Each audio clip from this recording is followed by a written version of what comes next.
મહીસાગર કે જ્યાં મઘવાસ પાસે અજાણ્યા વાહનની ટક્કરથી તૂટી સેફટી રેલિંગ।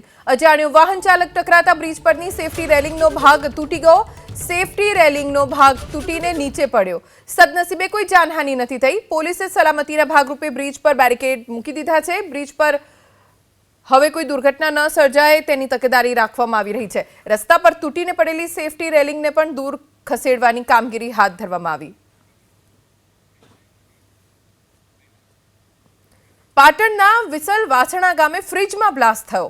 નટુભાઈ પટેલના ઘરમાં મોડી રાત્રે ફ્રીજમાં અચાનક બ્લાસ્ટ થયો। સદનસીબે પટેલ પરિવાર લગ્ન પ્રસંગમાં હોવાથી જાનહાનિ ટળી। ફ્રીજમાં બ્લાસ્ટ થતા ફ્રીજ પંખા સહિત 50,000થી વધુની ઘરવખરી બળીને ખાખ થઈ ગઈ। એકાએક ઘરમાં રહેલા ફ્રીજમાં બ્લાસ્ટ થતા આસપાસના લોકો પણ દોડી આવ્યા। ઊંઝા ફાયર બ્રિગેડને જાણ થતા ઘટના સ્થળે પહોંચીને આગ ઉપર કાબુ મેળવ્યો। ફ્રીજમાં બ્લાસ્ટ થવા પાછળ કયા કારણો હોઈ શકે છે? લાંબો સમય સુધી ચાલુ રાખવાથી બ્લાસ્ટ થઈ શકે। રેફ્રિજરેટરમાં ગેસ લીક થવાના કારણે પણ બ્લાસ્ટ થઈ શકે છે। વાયરિંગમાં ગડબડી હોય તો પણ બ્લાસ્ટ થવાની શક્યતા છે।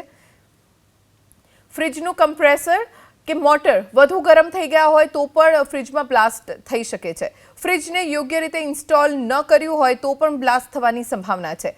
ફ્રીજને હવા ઉજાસવાળી જગ્યાએ ન રાખવાથી પણ બ્લાસ્ટ થઈ શકે છે।